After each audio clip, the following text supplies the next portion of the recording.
Sarah. Yep, you got him. You got him.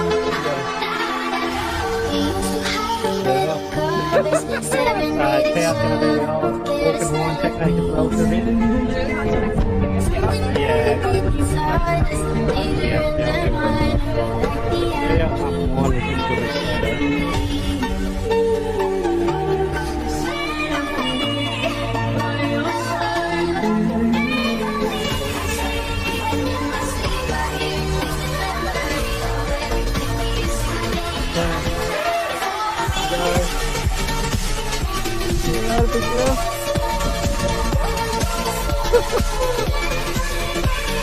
Yeah,